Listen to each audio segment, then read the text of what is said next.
The elderly couple was abandoned by their children at the farm, but when they discover the secret, Margaret and Harold had been waiting on the farm's porch for 3 days, with their 2 worn leather suitcases beside the rocking chairs.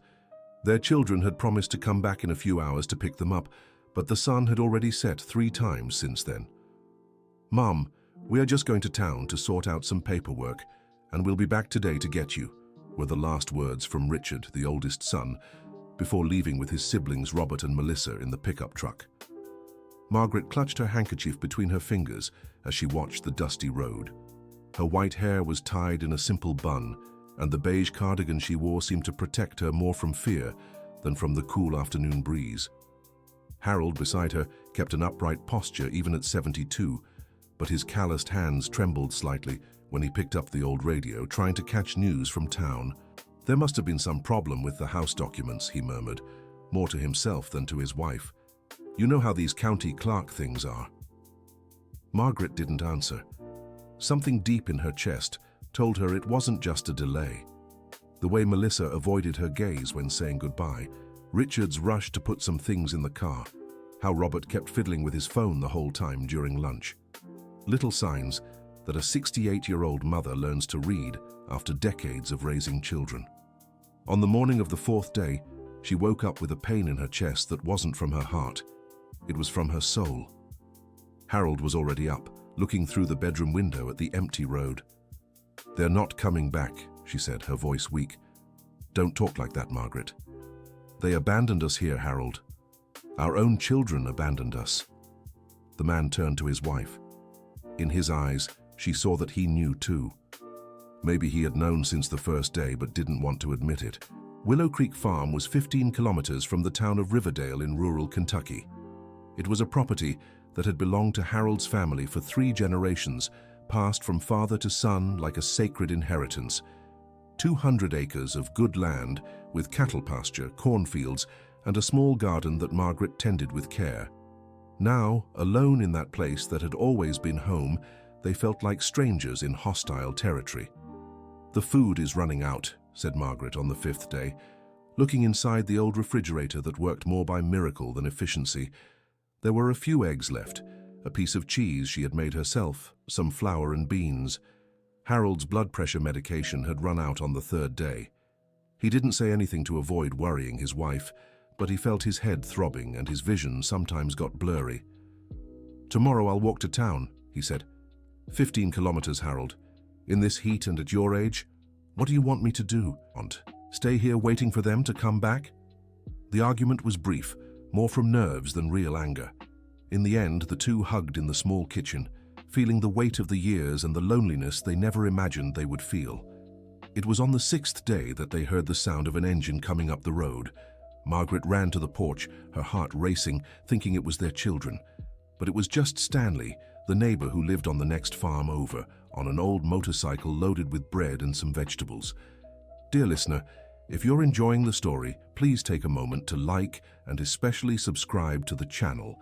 It really helps us who are just starting out, now continuing. Stanley was in his early 50s, single, and managed a smaller property by himself. He had known Harold's family since he was a child and had always had a special fondness for the two elderly folks. "Mrs. Margaret, Mr. Harold, how are you?" he said, taking off his helmet and revealing his sweaty, graying hair. "Stanley, it's good to see you," replied Margaret, trying to hide the relief in her voice. "I brought some fresh bread and vegetables from my garden. You hadn't been seen in town for days, I was worried." Harold and Margaret exchanged glances. Stanley sensed the tension in the air. "Where are the boys? I thought I'd find them here." "They went to take care of some things in town," replied Harold without conviction. Stanley was a simple man, but he wasn't foolish. He saw the suitcases still on the porch, the way the two looked worn down, the almost empty refrigerator, when Margaret invited him for coffee. "How many days ago did they leave?" The question hung in the air. Margaret began to cry softly, and Harold clenched his fists. 6 days, she murmured. 6 days? And did they say when they'd be back? "They said it would only be a few hours," said Harold, his voice filled with bitterness. Stanley was silent for a few minutes, processing the information. Then he rose from the kitchen table with an expression the two had never seen on his face before. "Stanley, excuse me, Mr. Harold. I need to check on something." He left the house and returned an hour later, even more upset. "I knew something was wrong. Yesterday morning I saw Richard's pickup truck in town, in front of Frank Miller's store." "Frank Miller's?" asked Margaret. "The one who buys used furniture. They were taking some things out of the truck bed. Looked like furniture from here." The silence that followed was heavy as lead. Margaret felt the world spinning around her, and Harold had to hold onto the chair to keep from falling. "It can't be," she murmured. "Mrs. Margaret, I'm sorry to have to say this, but I saw it. It was the old dresser that was in the back bedroom, the dark wood one, and some other things." "They're selling our things," said Harold, his voice coming out as a low growl. "And there's more. Frank told me they asked about selling the farm. He said he doesn't handle that kind of business, but he referred them to a broker." Margaret got up from her chair so fast she almost tripped. She ran to the bedroom and started opening drawers, checking cabinets. Many things that had always been there were gone. Her mother-in-law's sewing machine, some paintings, pieces of antique china. "How could they do this to us?" she screamed, returning to the kitchen. "How could they abandon us here and on top of that steal our things?" Stanley approached the two carefully. "Look, I don't want to meddle in family matters, but you can't stay here alone without food, without medicine. I'll take you to my house until this gets sorted out." "No, Stanley," said Harold, raising his head. "This is my house, my family's house. I won't be run out of here by my own children." "But Mr. Harold, you're a good friend, you always have been. But this is my land, my place. If they want to take me from here, they'll have to do it to my face." Margaret held her husband's hand. In that moment, despite all the pain, she remembered why she fell in love with that man almost 50 years ago. His dignity, even in the most difficult situation. Stanley respected the decision, but did not abandon them. He started bringing food and medicine every day, becoming their only link to the outside world. It was during one of these visits, a week later, that Margaret decided to go up to the house's attic. She was looking for some things the children might not have seen, important documents, old photographs. The attic was a place she had avoided for years, full of dust, spiderwebs, and memories. But that afternoon, with the sunlight coming through the gaps in the roof tiles, she was determined to search every corner. It was behind an old shoebox that she found a yellowed envelope, sealed with wax. Written on it in her mother-in-law's elegant handwriting was, "For Margaret and Harold, open only if necessary." Mrs. Martha had passed away 5 years ago. She was a strict but fair woman who always doubted the character of some of her grandchildren. Margaret remembered the conversations they had in her mother-in-law's last months of life, when she seemed worried about something she couldn't quite explain. With trembling hands, Margaret came down from the attic with the envelope and called Harold. "What is this?" he asked. "I don't know, it was in the attic with a letter from your mother." They opened it together. Inside was a letter and some folded documents. The letter said, "My dear Margaret and Harold, if you're reading this, it's because something very bad has happened and you had to look for old things. I always feared that some of my grandchildren wouldn't have the same good heart as you. During my last years, I noticed signs that worried me. I know you've always been honest and hard-working, but honesty isn't always enough to protect yourself from the greed of others, even when those others are family. That's why I took some precautions. The documents with this letter show that besides Willow Creek Farm that you know, I secretly maintained ownership of other lands. They're deeds to another 100 acres that are on the city border, in Stone Ridge Valley. These lands have been in your name since 1998, but I asked my lawyer, Mr. Thompson, to keep it secret until it was necessary. He should still be alive. If not, look for his son, Mr. Thompson Jr., who works at the same office. The lands in Stone Ridge Valley have always been very valuable because of the water. There's a spring there that never dries up, even in the driest years. My father, your grandfather, Harold, always said that one day that water would be worth more than gold. Don't let anyone take advantage of you. You deserve dignity and respect, especially from your own children. With love and longing, Martha Edwards Smith." Margaret and Harold were silent for long minutes after reading the letter. The attached documents were indeed land deeds, all stamped and signed in their names. Your mother. How did she know? Whispered Margaret. She was always very clever, and suspicious too, said Harold, his voice choked. I think she noticed things we didn't want to see. 100 acres, Harold. That's a lot of land. And with good water. If she was right about the value of the water. That night, the two hardly slept. It was a mix of relief, hope, and a deep sadness at needing her mother-in-law even after death to protect them from their own children. The next day, Stanley arrived earlier than usual, bringing news from town. Mr. Harold, Mrs. Margaret, I found out something you need to know. What is it, Stanley? Richard has been looking for Mr. Thompson, that lawyer who handled Mrs. Martha's business. Margaret and Harold exchanged glances. Stanley continued. It seems he wanted to know about the farm's documentation. Mr. Thompson didn't say anything, but his secretary told her friend, who told the neighbor, who told me. And what else did you find out? That they tried to sell the farm a few months ago, but couldn't because some document was missing. That's why they decided to take you away and get whatever they could from the house. The revelation was like a punch to the stomach. Not only had their children abandoned them, but they had been planning this for a long time. Stanley, said Harold, taking a deep breath, can you take us to Mr. Thompson today? Of course, Mr. Harold, but may I ask why? Margaret and Harold looked at each other and decided to tell their neighbor about the letter and the deeds. Stanley listened with wide eyes. Mrs. Martha was always very smart, he said at the end, and it seems she knew her grandchildren better than they imagined. Mr. Thompson's office. Mr. Thompson lived on the main street of Riverdale in an old house that also served as his residence. When they arrived, the lawyer, now over 80 years old, greeted the couple with joy, but also with concern. Mrs. Margaret, Mr. Harold, it's so good to see you, but I must confess, I was expecting you. Expecting us? Your son Richard came here a few times in the last few months. He wanted information about the farm, documents, things like that.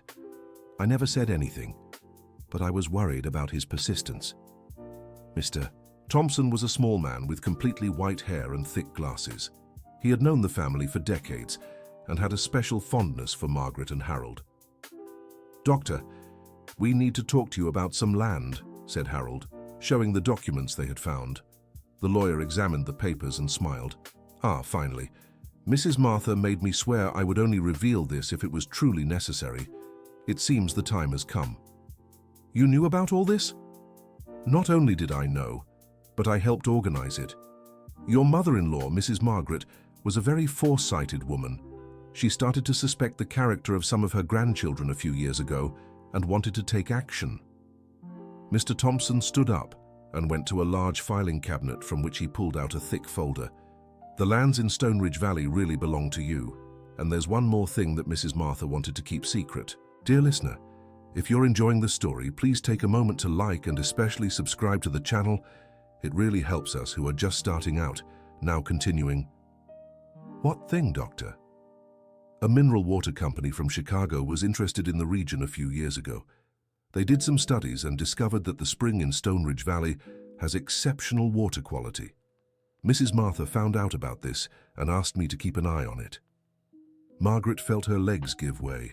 Stanley helped her sit in a chair. You mean these lands could be worth a lot of money? Not could, Mrs. Margaret. They are worth a lot of money. The company even made an initial offer of $2 million for the spring and about 50 acres around it. The silence in the office was total. Harold had to hold onto the table to keep from falling. $2 million? That was the initial offer, 3 years ago. Today, with the water crisis the country is facing, it could be much more. And do our children know about this? I don't believe they do. Mrs. Martha was very careful to keep it secret. She feared exactly what ended up happening. They returned to the farm in silence, each lost in their own thoughts. The discovery was incredible, but also painful. It meant that the mother-in-law was right about the children, and that hurt more than any money could heal. That night, while eating the sandwiches Stanley had brought, Margaret broke down in tears. Why did they do this to us, Harold? What did we do wrong to raise children capable of abandoning their own parents? Harold approached his wife and hugged her. "We did nothing wrong, Margaret. We gave them love, education, example. If they chose to be like this, it's not our fault." "But it hurts so much." "I know it hurts. It hurts me too. But now we know we won't be in need. We have the means to support ourselves and live with dignity. What if they come back? What if they find out about the lands? We'll deal with that when it happens." It didn't take long for it to happen. 3 days later, in the late afternoon, they heard the familiar sound of the pickup truck coming up the road. Margaret felt her heart race, a mixture of anger, pain, and, to her own surprise, a little hope. Richard got out of the car first. At 45, he was a tall man with dark hair and some white strands, always wearing expensive clothes that gave the impression of success. He worked at a construction company in Chicago and always spoke disdainfully about country life. Robert, 40 years old, was shorter and heavier than his brother. He had a small business in town and was always complaining about money. He was married to Barbara, a woman who never got along with her in-laws. Melissa, the youngest daughter, 35 years old, had always been closer to her parents. She was a teacher at the municipal school and a mother of 2 young children, married to Matthew, a hard-working young man who always respected his in-laws. "Dad, Mom!" shouted Richard, climbing the porch steps with open arms as if nothing had happened. Sorry for the delay, but it was a real hassle in the city. The house documents were all tangled up at the county clerk's office. Margaret and Harold remained seated in their rocking chairs, not getting up to greet their children. 10 days, said Harold, his voice low but firm. "What, Dad?" "You disappeared for 10 days. You said it would be a few hours." Richard laughed, a forced and nervous sound. "Dad, I already explained. It was a terrible mess at the county clerk's office, and then some problems came up with some old documents." "What documents?" asked Margaret. It was Robert who answered, stepping closer as well. "Some papers from Grandma Martha that were complicating the sale. I mean, the organization of the house documentation." "The sale?" Harold rose from his chair. The 3 children exchanged quick glances. Melissa seemed more nervous than her brothers. "Dad, we need to talk," said Richard, trying to keep his tone casual. "The situation is this. You can't stay alone here at this farm anymore. It's too isolated, far from everything. If there's an emergency—" "We're fine here," interrupted Margaret. "Mom, please. You're both over 70. This house is too big, too much work. We thought of a solution that will be good for everyone." Harold crossed his arms. "What solution?" "We're going to sell the farm, and with the money put you in a very good retirement home in Chicago. We visited several. We chose the best one. It has a doctor, a nurse, activities for people your age." "Retirement home?" Margaret also stood up, indignant. "You want to stick us in a nursing home?" "It's not a nursing home, Mom. It's a retirement home," corrected Robert. "Very modern, with everything you need." "And you've already sold our house without even asking?" asked Harold. "We haven't sold it yet, Dad. That's why we came to get you. We need your signature on some documents." Melissa, who had been quiet until then, approached her mother with tears in her eyes. "Mom, I'm sorry for the delay. I didn't want to leave you here alone for so long. I told the boys it would be better to bring you along, but they said it would be faster to sort everything out first." "Shut up, Melissa," said Richard sharply. "No, Richard, I can't take this situation anymore." Melissa turned to her parents. "Dad, Mom, I'm so sorry for all this. I tried to convince them it wasn't right, but..." "But what, dear?" asked Margaret, seeing that her daughter was truly remorseful. "The boys said that if I didn't agree with the plan, they would do everything themselves, and I wouldn't get anything from the inheritance." "What inheritance?" asked Harold, though he already knew the answer. It was Robert who answered, losing his patience. "The inheritance from the farm, Dad. This property is worth a good chunk of money, and we need that money. I have debts in my business. Richard wants to expand his operations, and Melissa needs to give a better life to her children. And you think you have a right to this property while we're still alive?" "Dad, you'll have everything you need at the retirement home," said Richard. "And there will even be money left over for you to keep." "How much will be left over?" asked Margaret, curious to see how far her children's greed went. The 3 exchanged glances again, uncomfortable. "Well, the nursing home costs about $3,000 a month for each of you, plus medical expenses, medication. We calculated that around $500,000 would be enough to keep you comfortable for the rest of your lives. And how much is the farm worth? About 800,000, replied Richard, brazenly lying. Harold and Margaret knew from talking with neighbors that smaller properties in the area were selling for over $1 million. Willow Creek Farm, with 200 acres, was certainly worth much more. So you want to keep 300,000 to split among the three of you and leave us with 500, said Harold. Dad, it's not like that. We're going to take care of everything for you, pay all the bills, under your control, for your own good. Margaret looked at her three children standing there on the porch. She had known each of them since the day they were born, remembered all the sleepless nights when they were babies, their first steps, their first words. And now they were there trying to deceive them and take away everything they had built over a lifetime. No, she said simply. What do you mean, no? Asked Richard. We're not signing anything. We're not leaving our home. And we're not going to any nursing home. Mum, you don't understand. We understand perfectly, interrupted Harold. You want to get rid of us and take our property. It's not like that, isn't it? Then why have you already sold some of the furniture from the house? Stanley saw you at Frank Miller's store. The silence that followed was embarrassing. The three children were left speechless, caught in the lie. It was Robert who tried to justify himself first. They were just some old things you didn't use anymore. Without asking us, said Margaret, her voice trembling with indignation. Your grandmother's sewing machine, Robert. That machine I used to make clothes for you when you were children. Mum. Get out of my house, said Harold, pointing to the road. Dad, you're being stubborn. We only want what's best for you. What's best for you, you mean? Now get out. Richard tried another approach. Dad, if you don't sign the documents willingly, we'll have to take legal action. You're of advanced age, sometimes memory fails, decision-making capacity becomes compromised. Are you threatening us? Asked Margaret, incredulous. No, Mom, it's just a warning. We don't want to get to that point, but if necessary... Get out, repeated Harold, louder this time. Melissa approached her mother, crying. Mom, I don't agree with this. I never agreed, but I'm afraid of having nothing left for my children. Margaret looked at her youngest daughter. She had always been the most sensitive of the three, the closest to them. Melissa, do you really think it's right to do this to us? No, Mom. I think it's awful. But the boys said it's the only way to solve everyone's situation. What situation? We were fine here. Mom, you're getting older. One day you'll need medical care, help. And you think the solution is to lock us up in a nursing home and sell our house? Melissa didn't answer. She just cried more. Richard lost his patience for good. Enough of this talk. You're going to have to understand that this is for everyone's good.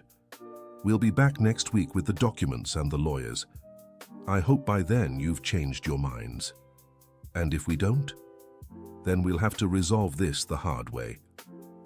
The three children left, leaving Margaret and Harold alone on the porch, hugging and crying. The pain of betrayal was far greater than any hardship they had faced alone on the farm.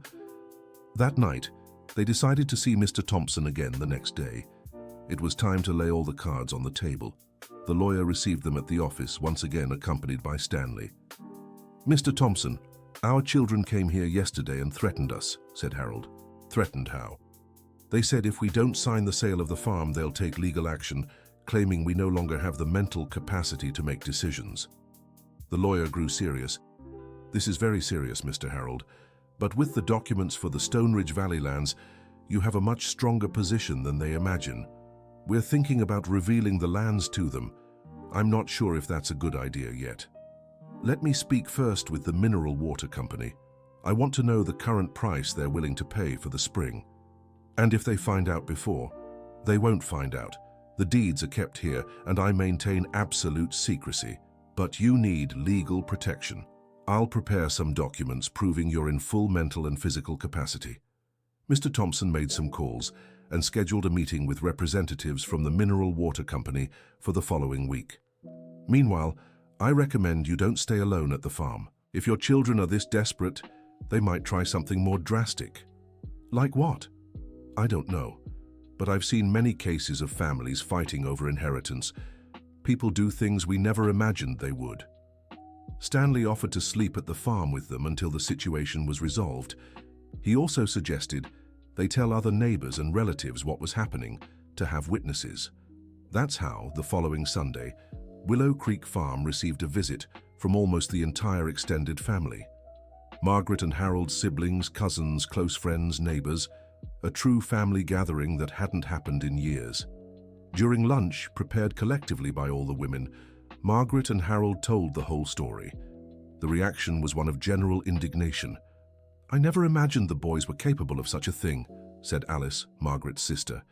"Richard was always very ambitious," commented Roger, Harold's brother. "But abandoning their parents, I didn't expect that even from him. And Melissa, I always thought she was different from her siblings," said Bethany, Margaret's cousin. "Melissa is being pressured by her siblings. You can see she doesn't agree with this, but she's afraid," explained Margaret. "Afraid of what?" "Of having nothing left for her children." The conversation lasted all afternoon. In the end, everyone committed to supporting the couple and serving as witnesses to the abandonment and threats. Dear listener, if you're enjoying the story, please take a moment to like and especially subscribe to the channel. It really helps us who are just starting out. Now continuing. The following Tuesday, Mr. Thompson called the farm with news about the mineral water company. "Mrs. Margaret, I need you to come here urgently. The company became very interested in resuming negotiations." At the office, they were introduced to two company representatives, Mr. Johnson, Regional Director, and Ms. Anderson, Acquisitions Manager, both well-dressed, polite, but direct to the point. "Mr. Harold, Mrs. Margaret, our company conducted detailed studies of the Stone Ridge Valley Spring a few years ago. It's one of the purest waters we've ever found in the region. And what would your proposal be? We would like to acquire 50 acres around the spring, including the water rights, for $5 million. Margaret almost fainted in her chair. Harold had to ask them to repeat the amount. $5 million? "It's our initial offer. We can negotiate some details, but we believe it's a fair value for both parties." "And the other 50 acres? "You would keep ownership. In fact, it would be good for you because the appreciation of the area with our water bottling plant will greatly increase the price of the remaining land." Mr. Thompson mediated the conversation. They'd like some time to think about the offer. "Of course, but not too much time. We're in a hurry to start construction on the factory. If you're not interested, we'll have to look for other options in the area." After the representatives left, the three of them sat in silence for long minutes. $5 million, murmured Margaret. "Mrs. Martha was right about water being worth more than gold," said Harold. "And now? What are you going to do?" asked Mr. Thompson. "We don't know yet. It's a lot of money, more than we ever imagined having. But you need to be careful. If this information leaks to your children, the situation could get very complicated." They returned home in silence, each lost in thought. $5 million would completely change their lives, but it would also make the fight with their children much more intense. That night, while having dinner in the kitchen, Margaret said, "Harold, I have an idea." "What idea?" "What if we use this money to do something good?" "How so?" "Remember what Stanley told us the other day? About that lady in town whose children abandoned her in a rundown old house? Mrs. Judith." "Yes, and he also talked about other similar cases. It seems to be becoming a trend for children to abandon their elderly parents." Harold nodded, thoughtful. "Are you thinking of helping these people?" "I'm thinking of something bigger. What if we turned part of the farm into a haven for abandoned seniors? Not a nursing home, but a place where people could live with dignity, like one big family." The idea took shape in both their minds throughout the conversation. With $5 million, they could build proper facilities, hire caregivers, and create a place where seniors rejected by their children could find care and respect. "It would be a way to give meaning to our own pain," said Margaret. "And a lesson for our children about what true value is," added Harold. They spent the rest of the week developing the idea, talking with Stanley and other neighbors. The excitement about the project helped ease the pain of the betrayal a little. It was on Friday that the children returned, this time accompanied by a lawyer. Richard got out of the car with a folder of documents and a determined expression. "Dad, Mom, we brought Mr. Wilson, our lawyer. He will explain to you how the guardianship process works." Margaret and Harold went out to the porch, but this time they were not alone. Stanley was there, along with Roger, Harold's brother, and Alice, Margaret's sister. "Guardianship?" asked Harold. Mr. Wilson, a man of about 50, in a dark suit and leather briefcase, stepped forward. "Mr. Harold, Mrs. Margaret, guardianship is a legal procedure to protect people who no longer have the capacity to make important decisions on their own." "We are of sound mind," said Margaret, indignant.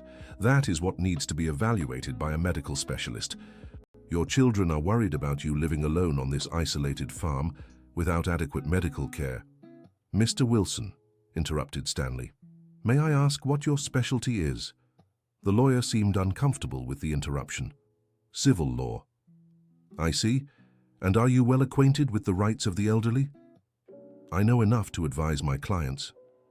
Because I, even though I'm just a farmer, know that placing someone under guardianship against their will is very difficult, especially when they are of sound mind." Roger approached the group, "And I, as Harold's brother, can testify that my brother and sister-in-law are perfectly sound of mind." "Me too," said Alice. The lawyer looked at Richard, clearly uncomfortable with the situation. "Well, even so, it is the children's right." "Actually, it's not," said a familiar voice coming up the road. It was Mr. Geraldo, accompanied by another younger man. "Mr. Thompson," greeted Harold. "Mr. Harold, Mrs. Margaret, I brought my son, Mr. Thompson Jr., who specializes in family and elder law." Mr. Thompson Jr. approached the group with a confident posture. "Mr. Wilson, I assume you've explained to your clients that having elderly people declared incompetent against their will requires very solid proof of mental incapacity, right?" "Well, yes, of course. And that elder abandonment is a crime under the Elder Protection Act." The silence was awkward. Mr. Wilson clearly didn't expect to encounter legal resistance. Richard tried to regain control of the situation. "Dad, you're complicating something that should be simple. We just want to take care of you." "Take care?" said Margaret, her voice heavy with irony. "By abandoning us for 10 days without food or medicine. Selling our furniture without permission," added Harold. "Trying to force us to sign the sale of our property," continued Margaret. Robert lost his patience. "Enough of this nonsense. You'll have to leave this farm whether you want to or not. We need that money." "Need the money?" asked Harold.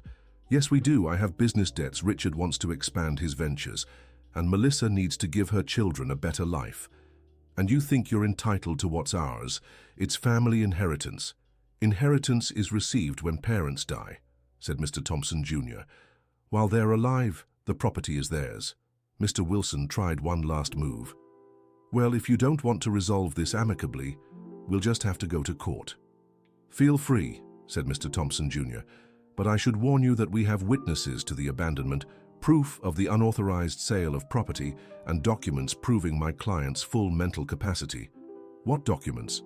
Mr. Thompson Jr. showed a folder, a psychiatric medical report from this week, certifying that Mr. Harold and Mrs. Margaret are in perfect mental condition.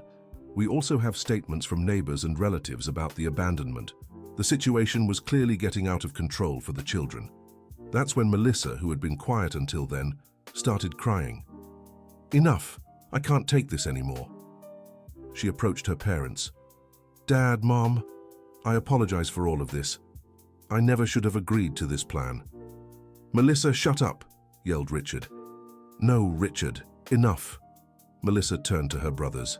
"Have you lost your minds? How could we do this to our parents?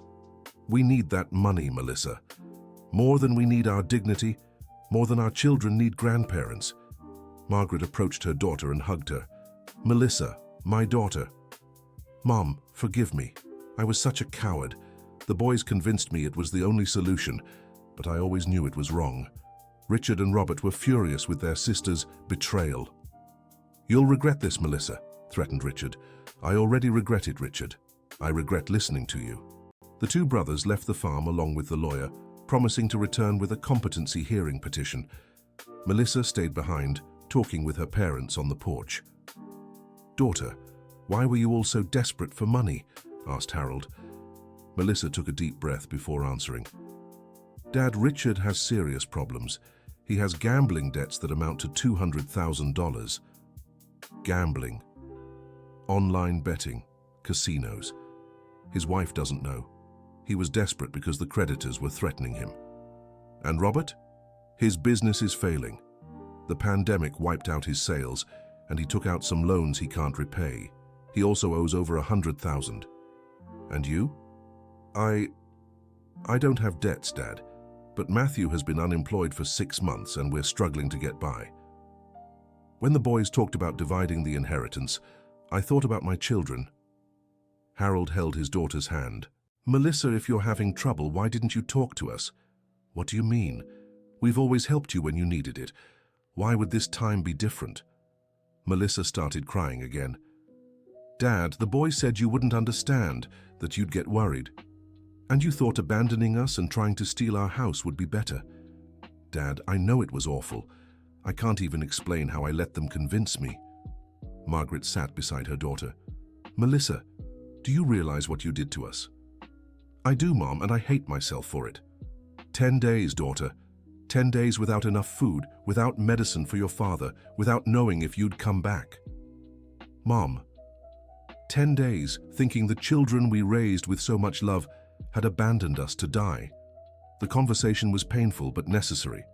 Melissa poured her heart out about the pressure from her brothers, the fear of leaving her children with nothing, and how cowardly she felt for not having the courage to oppose the plan. In the late afternoon when she left, she promised to return the next day with her husband and children for a family talk. That night, Margaret and Harold talked about the future. Harold, what if we told Melissa about the Stone Ridge Valley lands? Do you think she deserves it? She was the only one who had the courage to admit her mistake, and she's always been the closest to us. But what if she tells her brothers? We'll have to trust her. The following Sunday, Melissa returned with her husband Matthew and their 2 children, Peter, who was 8, and Anna, who was 5. It was a quiet lunch at first, but the children soon brought joy to the house. After lunch, while the children played in the yard, the adults sat on the porch to talk. Matthew, said Harold, Melissa told me you're going through a hard time. Mr. Harold, things really are tough. I've been out of work for 6 months doing odd jobs here and there, but it's not even enough to pay the rent. And why didn't you say anything to us before? Matthew and Melissa exchanged glances. Mr. Harold, we didn't want to bother you. You and Mrs. Margaret are getting older. You've already done so much for us over the year. Matthew, we're family.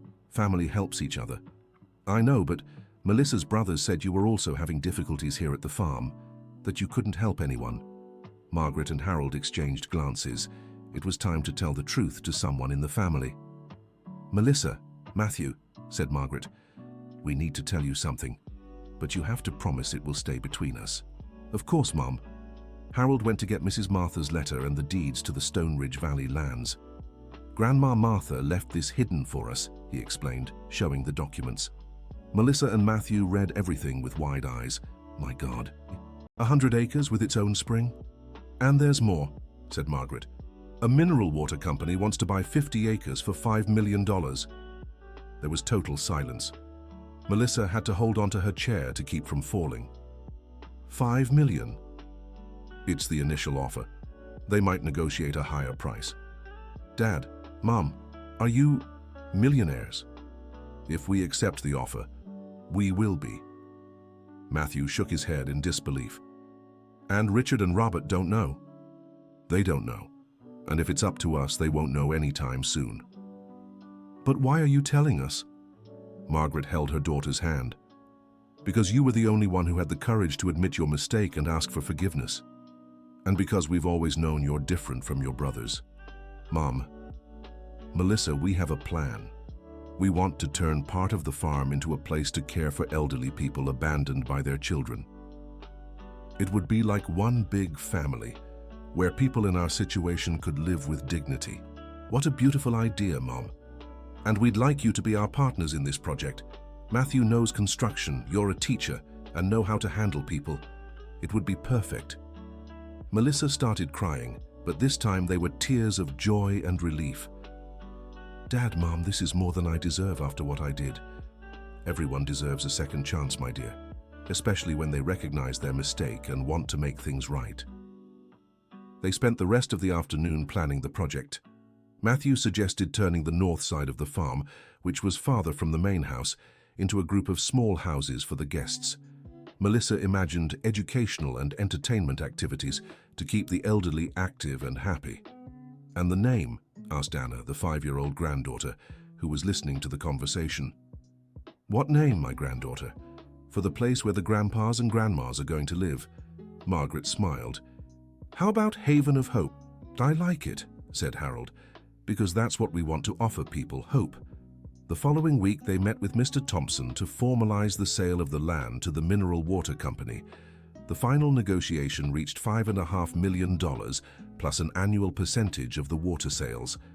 With the money secured, preparations for Haven of Hope began.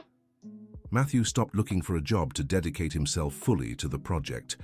Melissa took a leave of absence from school to help with the planning. But not everything would be easy. Richard and Robert found out about the activities on the farm through acquaintances in town. They didn't know exactly what it was about, but they suspected money was involved. On a Thursday afternoon, they showed up at the farm unannounced, accompanied again by Mr. Wilson and 2 other men that Margaret and Harold didn't know. "Dad, Mom, we heard you've been negotiating some land," said Richard, getting straight to the point. "What land?" asked Harold. "Don't play dumb. Joe from the bakery said he saw you in town several times with a lawyer and some outsiders." "People have the right to come and go, Richard." Robert stepped forward, more aggressive than his brother. "Dad, if you sold any part of the farm, that's illegal. We are heirs and have the right to know." "You are heirs when we die," said Margaret. "While we are alive, our assets are ours. But if you don't have the mental capacity to make decisions—" "Mr. Wilson," a familiar voice interrupted. It was Mr. Thompson, Jr., who arrived with Stanley and a few other family members. "I thought we had already clarified the mental capacity of my clients." Mr. Wilson seemed bothered by his colleague's presence. "Mr. Thompson, your clients may be influenced by malicious third parties." "Third parties? Who?" "We don't know yet, but there are indications that someone is taking advantage of their advanced age to make suspicious deals." It was then that one of the unknown men approached. He was tall, strong, with an unfriendly face. "Mr. Harold, my name is Walter. I'm a private detective. I was hired by your sons to investigate some irregular transactions involving your land." Harold stood up from his chair, outraged. "A private detective? My own sons hired a detective to investigate me." "It's to protect you, Dad," said Richard. "Protect me from what?" "From people who might be taking advantage of your age to steal your properties." Margaret began to laugh, a nervous and bitter laugh. "People taking advantage of our age?" "Richard, the irony of that statement." "Mom, this is no joke." "You're right, son. This is no joke. You know what is a joke. Abandoning your parents for 10 days on a farm without food. Is that a joke to you?" The private detective tried to take control of the situation. "Mrs. Margaret, Mr. Harold, if you really made business deals involving land, we need to see the documentation." "Why?" "To verify if everything was done correctly, if there was no coercion or irregularity." Mr. Thompson, Jr. approached the detective. "May I see your license to practice?" The man showed an identification card. "And what is your background, Mr. Walter?" "I'm a former military police officer." "I see. And are you familiar with legislation regarding property rights?" "I know the basics." "Well then, let me clarify the basics for you. An adult person of sound mind has the absolute right to sell, buy, rent, or conduct any business with their properties without needing authorization from third parties. But if there was coercion— There was coercion, yes, on the part of the children who abandoned their parents and tried to force them to sell the farm." The discussion was getting tense. That's when another car arrived at the farm. It was Melissa, accompanied by Matthew and the children. "What's going on here?" she asked, seeing all those people on the porch. "Melissa, I'm glad you're here," said Richard. "Come here, you need to know what our parents have been up to." "What did they do?" "They sold some land behind our backs." Melissa looked at her parents, who made a discreet sign for her not to say anything. "So what?" "What do you mean, so what?" "Richard, they can sell whatever they want. It's their property. Melissa, are you taking their side against us? I'm on the side of what's right, and what's right is to respect our parents. Robert lost his patience completely. Enough of this nonsense. Dad, we know you sold land for a lot of money. We want our share of the inheritance. What share? Asked Harold. We're your children, we have a right. You have the right to respect us and take care of us. The rest is just talk. It was then that the private detective made a mistake that would change the whole situation. Mr. Harold, if you don't cooperate, we'll have to investigate by other means. What means? We have sources at the City Hall, at the county clerk's office. We'll find out one way or another. Mr. Thompson Jr. stood up immediately. Mr. Walter, are you threatening my clients? I'm not threatening anyone, I'm doing my job. Does your job include threats of illegal investigation? There's nothing illegal about checking public documents.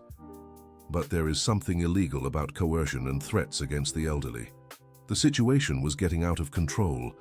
Richard realized the strategy was backfiring. Dad, let's all calm down. Nobody is threatening anybody. We just want to understand what happened. What happened is very simple, Richard, said Margaret, rising from her chair. You abandoned us. You tried to steal from us, and now you've discovered we're not as helpless as you thought. No one tried to steal from anyone. No. Then explain the attempts to have us committed against our will, to sell our farm, to force us to sign documents. The awkward silence was broken by the voice of Peter, their 8-year-old grandson. Grandpa, why is Uncle Richard yelling at you? The child's innocence made everyone stop. Richard looked at his nephew and, for the first time, seemed to realize the gravity of the situation. Peter, I'm not yelling at Grandpa. Yes, you are, and Grandma is crying. Margaret indeed had tears in her eyes, not from sadness but from indignation and exhaustion. Anna, the 5-year-old granddaughter, approached her grandmother. Grandma, is Uncle being rude? No, my granddaughter. Uncle is just confused. When I get confused, Mommy explains things to me gently. Do you want me to ask her to explain it to Uncle? The simplicity of the children was showing everyone the absurdity of the situation. Adults fighting over money while the elderly suffered. It was Matthew who broke the silence. Richard, Robert, can I say something? The two brothers looked at their brother-in-law. Have you ever stopped to think about what you're doing?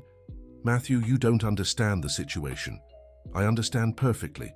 You abandoned your parents, tried to steal from them, and now you're here with a detective and lawyer because you found out they have money. It's not like that, isn't it? Then explain to me how it is. Robert tried to justify himself. We need this money, Matthew. I have debts, Richard has problem, and you think your problems justify mistreating your own parents? The question hung in the air. Nobody answered because there was no decent answer. Mr. Wilson tried to regain control of the situation. Well, regardless of family matters, there are legal aspects that need to be clarified. What aspects? Asked Mr. Thompson Jr. If there was a sale of land for a significant amount, the heirs have the right to be informed. No, they don't. Not while the owners are alive and fully capable. But if the amount is very high, there could be questions about decision-making capacity. Mr. Wilson, with all due respect, you're making up legal precedents. There's no law that requires a person to inform heirs about business deals made during their lifetime. The legal discussion was dragging on without result. That's when Harold decided to take action that surprised everyone. Enough. You want to know about the land? I'll tell you. Harold? Margaret tried to warn. No, Margaret, I'm going to speak. It's time to put all the cards on the table. Harold stood up and went to get Mrs. Martha's letter and the deeds to Stone Ridge Valley. Your grandmother left this hidden for us, he said, showing the documents to Richard and Robert. The two sons read everything with growing astonishment. 100 acres? With a spring? And there's more. We sold 50 acres to a mineral water company. For how much? Harold took a deep breath. $5.5 million. The silence was absolute. Richard and Robert were paralyzed, processing the information. 5 million? And there are still 50 acres left that are worth much more now with the water plant being built. Robert was the first to react. Dad, this solves all our problems. With this money.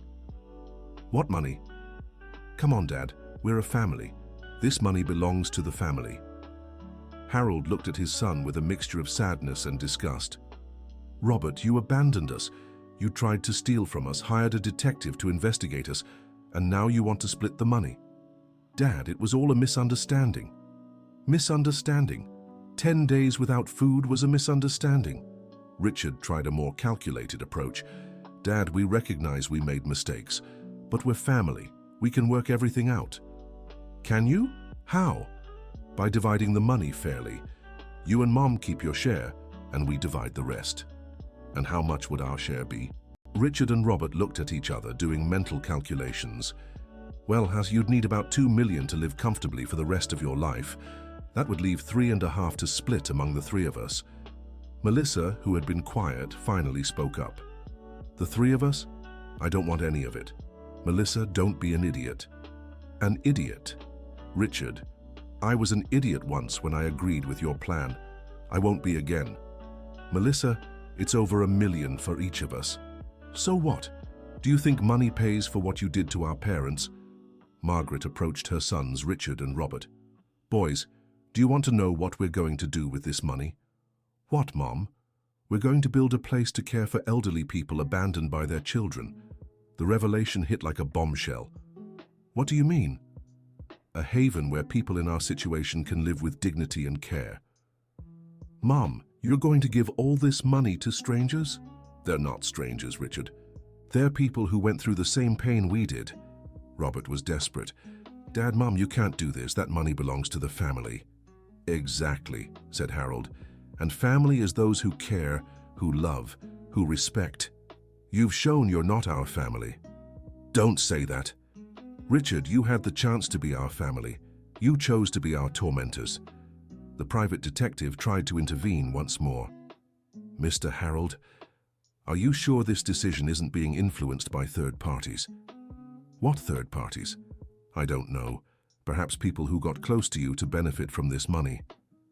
It was then that Stanley, who had been quiet until then, spoke up. Mr. Walter, may I ask a question? Go ahead. How much are Mr. Harold's sons paying you to investigate their own parents? That's confidential. I imagine it's quite a bit of money, perhaps even a percentage of what they managed to recover. The detective grew uncomfortable. My payment is nobody's business. Oh, it isn't? Then who's taking advantage of the situation here? The neighbors who brought food when they were abandoned, or the detective sniffing out an inheritance? Stanley's observation hit the mark. Everyone saw the hypocrisy of the situation. Mr. Wilson tried to salvage things. Well, regardless of everything, we suggest this decision about the money be made more calmly, perhaps with family mediation. We don't need any mediation, said Mr. Thompson Jr. My clients know very well what they want to do. But $500,000 is a lot of money to decide on in the heat of the moment. Mr. Wilson, where was this concern when your clients wanted to institutionalize their parents against their will to steal the farm? The discussion continued for another hour, but it was clear Richard and Robert had lost any chance of getting what they wanted.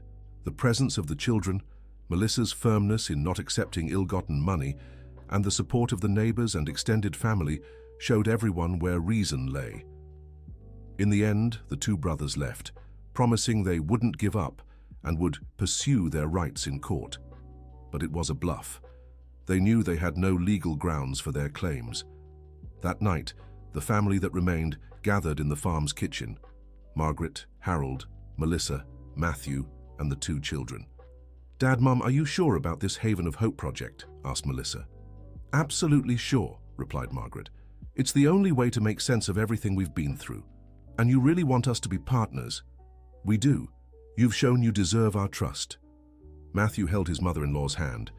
Mrs. Margaret, Mr. Harold, I promise we will honor that trust. We know you will, son. Peter, the 8-year-old grandson, raised his hand as if he were in school. Grandpa, can I ask a question? Of course, grandson. Are Uncles Richard and Robert going to not talk to us forever? The child's question touched on the most painful point of the whole situation. Margaret and Harold looked at each other, and it was she who answered. Peter, the door to our home will always be open to all our children, but only when they learn to truly respect and love us. And when will that happen? We don't know, my love. Perhaps it never will. That makes me sad. It makes us sad too, Peter, but sometimes people make choices that hurt those they should love the most. The conversation lasted late into the night. They made detailed plans for Haven of Hope, discussed what life would be like with the project, and talked about values and family. In the weeks that followed, life at Willow Creek Farm began to transform. The Mineral Water Company started construction on the factory, bringing activity and development to the region. Matthew coordinated the building of the little houses for the future residents of Haven of Hope. Melissa developed an activity program that included literacy classes for seniors, storytelling, craft workshops, and a discussion group about life experiences. The project began attracting the community's attention. People offered help, donations, and volunteer work. The Riverdale city government expressed interest in creating an official partnership. It was during one of these weeks of intense work that Stanley arrived with unexpected news. "Mr. Harold, Mrs. Margaret, you won't believe what I heard in town." "What is it, Stanley?" "Richard and Robert are spreading rumors that you've gone senile and are being manipulated by schemers who want to steal your money." Margaret sighed. "They never give up, do they? And there's more. They've been contacting other relatives, trying to form some kind of coalition to challenge your mental capacity." "Did they succeed?" "Not at all. Everyone they contacted told them to get a life." Harold shook his head. "Those boys haven't learned anything from all that's happened." It was then that Mr. Thompson Jr. appeared at the farm with a proposal. "Mr. Harold, Mrs. Margaret, I have a suggestion that might resolve this situation once and for all." "What suggestion, Doctor?" "How about we organize an official meeting with the entire extended family, neighbors, and local authorities to formalize the Haven of Hope project?" "What for?"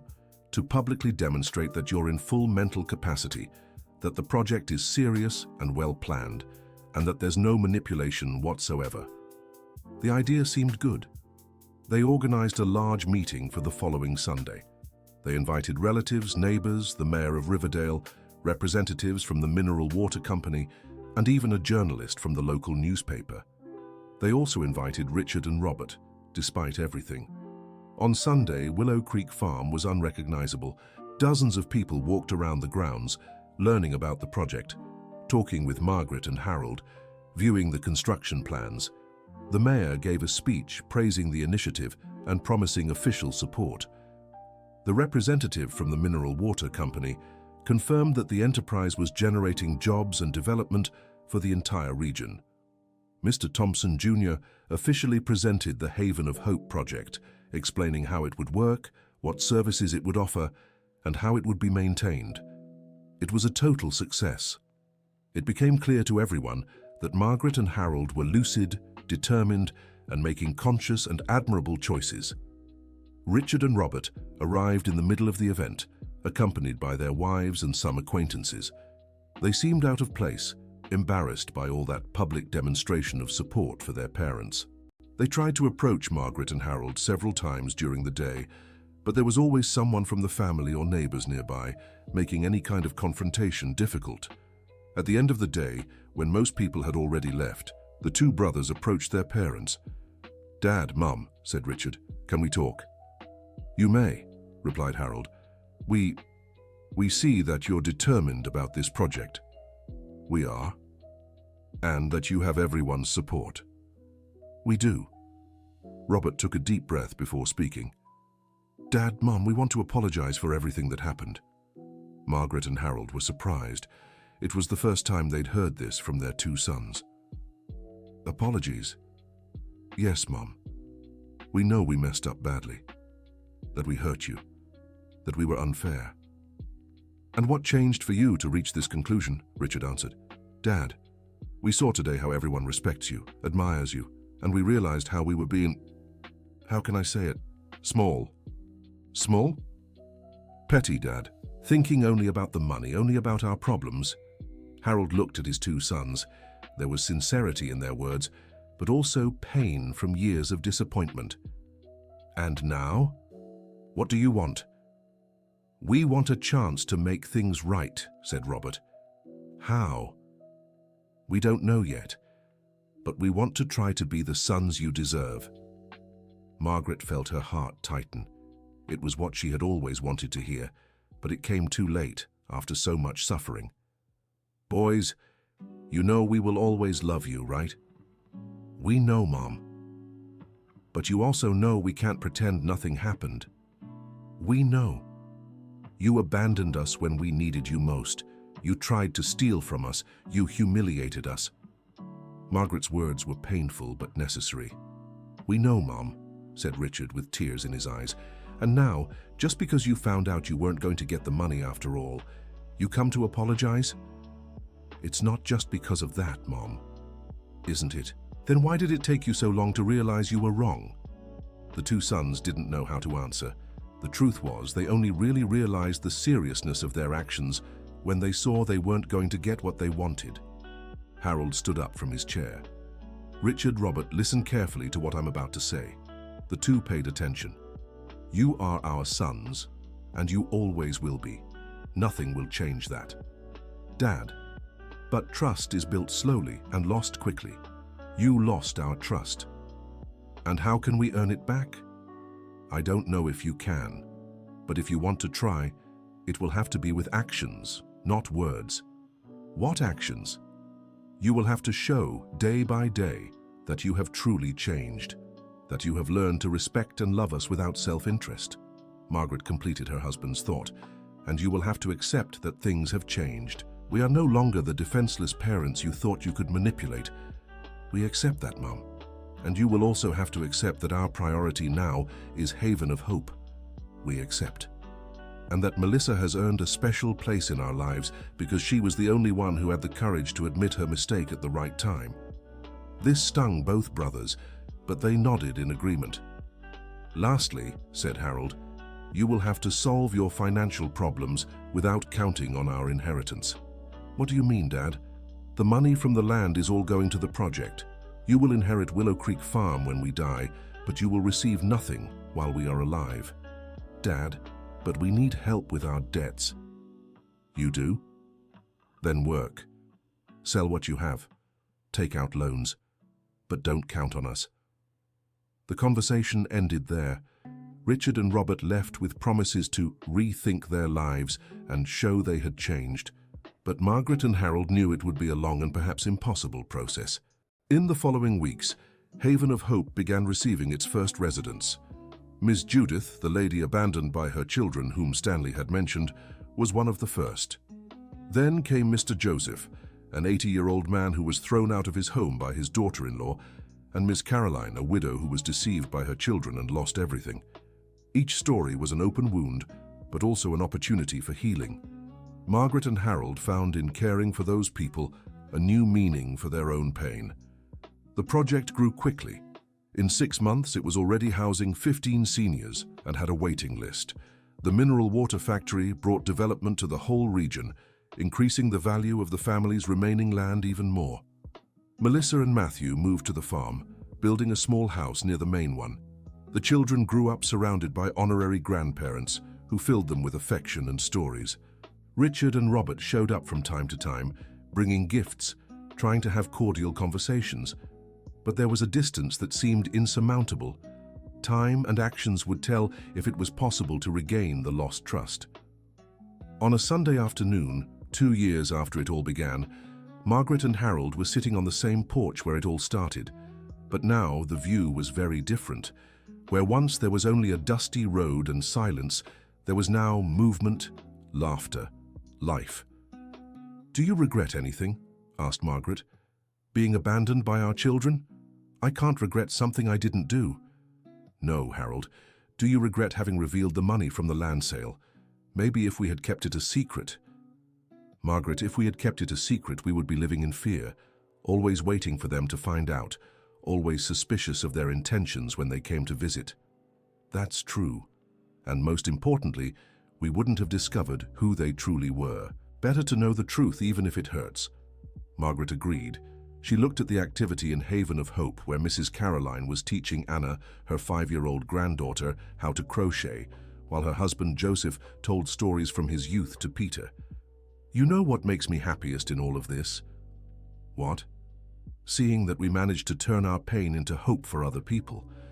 and that our children's malice didn't manage to turn us into bitter people. Harold, do you really think they can change? I don't know, Margaret, but I know that if they do change, it will be on their own merit. We already did our part as parents. And if they don't change? If they don't change, we will keep on living our lives, taking care of those who deserve to be cared for, loving those who know how to love us back. The sun was setting behind the trees of the farm. Soon it would be time for the communal dinner, where all the families of Haven of Hope would gather in the large room that Matthew had built. Come, Margaret, let's go have dinner with our family. Our family? Yes, the family we chose, not the one imposed on us by blood. They got up from the rocking chairs and walked hand in hand toward the dining room, where 15 seniors, Melissa, Matthew, 2 children, and Stanley, who had become a constant presence at Haven of Hope, were waiting for them. It was a different family built on a foundation of mutual choice, respect, and genuine affection. A family that began with a betrayal, but was transformed into a blessing. 3 years had passed since that first abandonment. Haven of Hope was now well established, recognized nationally as a model for senior care. Margaret and Harold, now 71 and 75 years old respectively, remained active and happy. It was on a Saturday morning that Melissa came running to her parents' house. "Dad, Mom, you won't believe it." "What is it, honey?" "Richard and Robert are in town at the hotel. They asked me to tell you they want to talk to you." "And what's so new about that?" asked Harold. "They're with their families, their wives, their children, everyone, and they said they won't leave until they can have a proper conversation with you." Margaret and Harold looked at each other. In 3 years, their sons had visited the farm a few times, always quickly and superficially. They had never brought their entire families. Did they say what they want? They said they want to apologize for real, and that they've made an important decision about their lives. What decision? They didn't say. They only said they need to tell you in person. That afternoon, Richard and Robert arrived at the farm in a small chartered bus. They came with their wives, their teenage children, and some personal belongings. They got off the bus in a solemn, almost ceremonial manner. The wives looked nervous, the teenage children curious about this place they knew so little about. Richard approached his parents first. "Dad, Mom, thank you for receiving us." "What do you want?" asked Harold, straight to the point. "We want to live here." The statement caused general surprise. "Live here?" "Yes, Dad. We sold our houses in the city, paid off our debts, and decided we want to live near you." Margaret couldn't believe what she was hearing. "And why this sudden change?" It was Robert who answered. "Mum, over these 3 years we've come to realize how empty our lives were, chasing after money, success, things that don't really matter. And what does really matter? Family, Mom. Real family." Sandra, Richard's wife, approached. "Mrs. Margaret, Mr. Harold, I know my husband did terrible things to you. I didn't support it at the time, but I also didn't have the courage to oppose it. And now I want my children to know they're real grandparents, to grow up with real values." Barbara, Robert's wife, added, "We've seen what you've built here. Haven of Hope, the family you've created, and we want to be part of it." Harold looked at his teenage grandchildren, whom he barely knew. "And you? What do you think about leaving city life to come live on a farm?" Luke, Richard's 15-year-old son, replied, "Grandpa, in the city we don't have anything real. Just school, malls, video games. Here there's real life." Fiona, Robert's 13-year-old daughter, added, "And we want to really get to know you. Our parents have talked a lot about you these years." "Talked about what?" "That they made many mistakes, that they hurt you, and that they want to spend the rest of their lives trying to make it right." Margaret felt her heart tighten. It was what she had always dreamed of hearing, but it came loaded with years of pain. "And how do you think you can make it right?" Richard took a deep breath. "By working, Mom, helping at Haven of Hope, taking care of you like we should have from the beginning." "Working how?" "However you want. I know construction. I can help with the projects. Robert knows business. He can help with supplies." "And you think it's that simple? That you show up here saying you want to help and everything is forgiven?" "No, Dad. We know it will take a long time for you to trust us again." "If you ever do," added Robert, "but we want to try. We want the chance to be the children you deserve." The conversation went on all afternoon. The teenage grandchildren explored the farm, met the residents of Haven of Hope, played with Peter and Anna. The daughters-in-law talked with Melissa, showed sincere admiration for the project. At the end of the day, during the communal dinner, the whole family was together for the first time in years. It was strange, tense, but also exciting. After dinner, Margaret and Harold withdrew to talk in private. "What do you think?" she asked. "I don't know, Margaret. They seem sincere, but we've been deceived before." "Exactly. Harold, what if we give them a chance?" "A chance how?" "Let them stay, but with clear conditions." "What conditions?" "First, they work at Haven of Hope as employees, not as owners. They get paid for the services they provide." "Go on." "Second, they build their own houses with their own money. They don't depend on us for anything." "And third?" "Third, at the first sign of disrespect, financial interest, anything that reminds us of the past, they leave." Harold thought for a few minutes. "And the inheritance?" "The inheritance stays as it is. Haven of Hope gets the largest share. They only inherit the original farm, which they split with Melissa." "And you think they'll accept these conditions?" "If they've really changed, they'll accept. If they haven't changed, they'll leave quickly and we'll find out the truth soon enough." The next morning, they presented the conditions to Richard and Robert. The reaction was immediate and positive. "Dad, Mom, we accept everything," said Richard. "Everything?" "Everything. We just want the chance to be close to you." "And you understand you'll be employees, not heirs." "We understand and think it's fair," said Robert, "and that you'll have to build your own houses. We already brought the money from the sale of our city houses exactly for that." Margaret looked at her daughters-in-law. "And you? Do you agree with all this?" "We agree, Mrs. Margaret," said Susan. "Actually, it was our idea. We told them that if they really wanted a chance to win her back, they had to accept any condition." "And the boys?" asked Harold, referring to the grandchildren. "The boys are excited," said Barbara. "They want to experience country life. They want to be part of Haven of Hope." The decision was made. Richard and Robert would stay, but within the established rules. In the following months, the farm's dynamics changed completely. Richard coordinated the construction of new facilities for Haven of Hope, which continued to grow. Robert organized a purchasing and supply distribution system that greatly optimized costs. Their wives helped Melissa with educational and recreational activities. The teenage grandchildren quickly integrated into rural life, helping with the animals, the vegetable garden, and especially bringing joy to the elderly at Haven. But the real test came 6 months later, when a real estate company made a multi-million-dollar offer for Willow Creek Farm. The company representative arrived on a Tuesday morning, looking for Margaret and Harold. "Mr. Harold, Mrs. Margaret, our company would like to acquire your entire property for a major tourism development." "We are not interested," said Harold immediately. "But you haven't even heard our proposal yet. We don't need to hear it. This is our home." "Sir, we're talking about $15 million. The amount was impressive, much more than everything they had ever earned from the Stone Ridge Valley lands." "$15 million?" asked Margaret, surprised. "That's right, it's an offer you can't refuse." That's when Richard, who was working on a nearby construction site, approached. "Excuse me, are you bothering my parents?" "I'm not bothering anyone, I'm making a business proposal." Richard looked at his parents. "Dad, Mom, do you want to talk to this gentleman?" "We don't," said Margaret. "Then I think you'd better leave," said Richard, polite but firm. "Son, you don't understand, it's $15 million. I understand perfectly, and my parents said they're not interested. But this money would change your whole family's life." Richard looked at the representative with an expression Margaret and Harold had never seen before. It was determination, maturity, protection. "Sir, my parents have already changed their family's life. They built something much bigger than money. And if you can't understand that, it's because you've never understood what a real family is."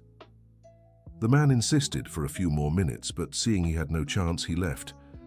After he left, Margaret looked at Richard. "Son, you didn't even blink when he said 15 million. And why would I blink, Mom? It's a lot of money." "So what? We can get money by working." But this, he pointed to Haven of Hope, where elderly people and children were playing together, this is priceless. At that moment, Margaret knew her son had truly changed. Robert arrived a few minutes later and heard about the offer. 15 million? Wow!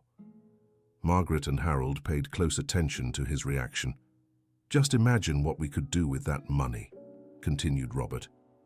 The parents' hearts sank. Had he not changed after all? We could build a haven of hope in every town in the state, finished Robert, smiling. But then we'd have to leave here, and I don't ever want to leave again. Margaret sighed with relief. Robert had changed too. That night, during the collective dinner, which now gathered over 30 people, including Haven residents' families, employees and volunteers, Harold stood up to make a toast. "I'd like to toast to family," he said, raising his glass of juice. "To the family we chose, to the family that chose us, and to the family that learned to choose us again." Everyone raised their glasses. Margaret looked around the table and saw happy faces, sincere smiles, and looks of affection and respect. "And I'd like to make an announcement," Harold continued. Everyone paid attention. "Margaret and I have decided that the time has come to pass the administration of Haven of Hope to the younger generations." "What do you mean, Grandpa?" asked Luke, their 15-year-old grandson. "We'll continue living here, participating in everything, but we want our children to take responsibility for the project." "Dad," said Melissa, "are you sure?" "We are. You three have shown that you know how to work together, that you respect our values, and that you can take Haven of Hope to a new level." Richard, Robert, and Melissa exchanged emotional glances. "Dad, Mom, we will honor this trust," said Richard. "We know you will," said Margaret, "and we know you'll take good care of our dear elderly." Mr. Joseph, one of the first residents of Haven of Hope, raised his hand. "Mrs. Margaret, Mr. Harold, may I say something?" "Of course, Mr. Joseph." "When I arrived here 3 years ago, I was lost. My children abandoned me. I didn't know where I would die. You gave me a new family." He wiped away a tear. "Now I see your children taking care of us as if we were relatives. I've seen them change, grow, become better people." "What are you getting at, Mr. Joseph? I want to say that this is a miracle. You turned pain into love, rejection into welcome, hurt into hope." Mrs. Caroline finished the thought. "And you taught us that family isn't just blood. It's choice, it's care, it's presence. It's being together in difficult times," added Mrs. Judith. "It's forgiving when someone acknowledges their mistake," said Susan, the daughter-in-law. "It's giving second chances," said Robert. "It's not giving up on love, even when it hurts," said Richard. Melissa stood up and hugged her parents. "Dad, Mom, thank you for never giving up on us." "We did give up, daughter," said Margaret. "We gave up on the idea of family we had, but we discovered a better one." "Which one?" "That true family is built every day with choices of love." The dinner ended late at night, with conversations, laughter, and plans for the future. The children slept in the laps of their honorary grandparents, the adults made plans to expand Haven of Hope, and the elderly told stories of their youth. It was a scene that 2 years earlier Margaret and Harold couldn't even imagine. When they were sitting on that porch, abandoned and without hope, they could never have predicted that their pain would turn into such great joy. Later, alone in their room, the two talked about the day. "Do you regret forgiving them?" asked Margaret. "I don't regret it, but it wasn't easy forgiveness." "What do you mean?" "It was earned forgiveness, Margaret. They worked to deserve it. They truly changed." "And do you think it will last?" "I do. Because now they know that love and respect aren't automatic obligations. They're daily choices." "And us? Are we happy?" Harold smiled in the dark. "We're more than happy. We're complete."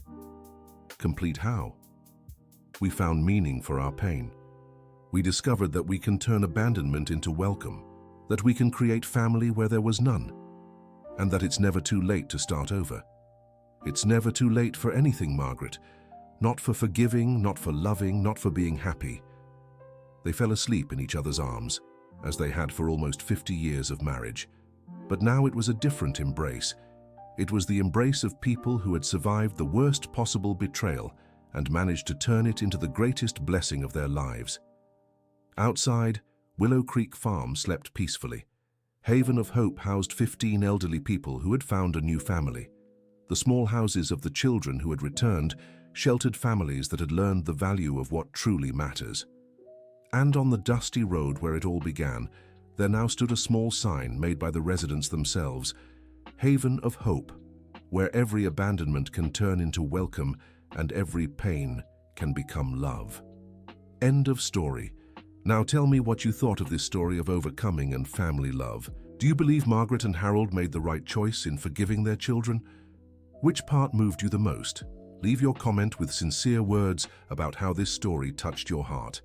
Thank you so much for your company. Don't forget to leave your like and subscribe to the channel so you don't miss other touching stories like this one.